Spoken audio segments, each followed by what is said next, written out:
Hey folks, Latham Saddler here. A lot of folks have been asking me what my thoughts are on this travesty in Afghanistan, and this one's near and dear to me. I speak the local language of Dari. I backpacked through Afghanistan when I was a civilian, and then I joined the military and deployed there with my brothers in the special operations community.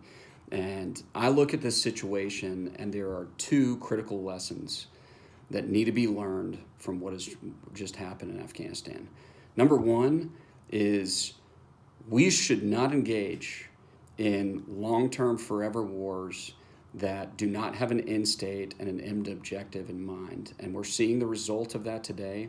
We won this war after 2 years. It should not have been a 20-year venture.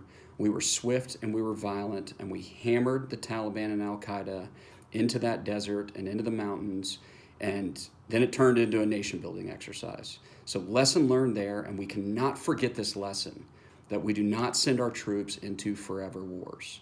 Number two is planning matters, and listening to the folks that have experience on the ground matters. And it is abundantly clear in this drawdown that the White House did not listen to folks that actually have the experience on the ground there. If they had, they would have known, one, that there's a fighting season in Afghanistan.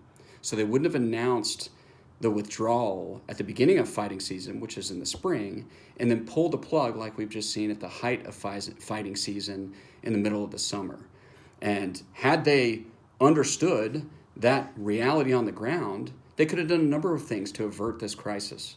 Number one, they could have secured perimeters around each of the major hubs throughout the state of Afghanistan to at least give the Afghans a fighting chance of fending off the Taliban. Two, they could have secured critical infrastructure like the Kabul airport. Three, they also could have secured bases in neighboring countries to ensure that we had a striking position against the Taliban. And Joe Biden said it himself, we're not going to see another Saigon-style evacuation of the U.S. Embassy like we saw in Vietnam. And folks, here we are today. We literally just witnessed that.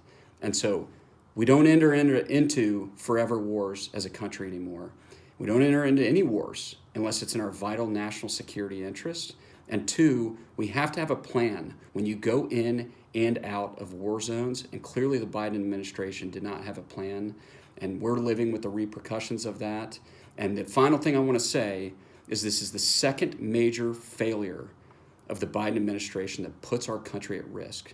One was the border, and the fact that we have an open and porous border and we don't know who's coming across. And now we have an Afghanistan that's been completely taken over by terrorists. And having those two happen at the same time, I want to hear what Joe Biden and Raphael Warnock have to say about what the plan is there and how they're keeping us secure.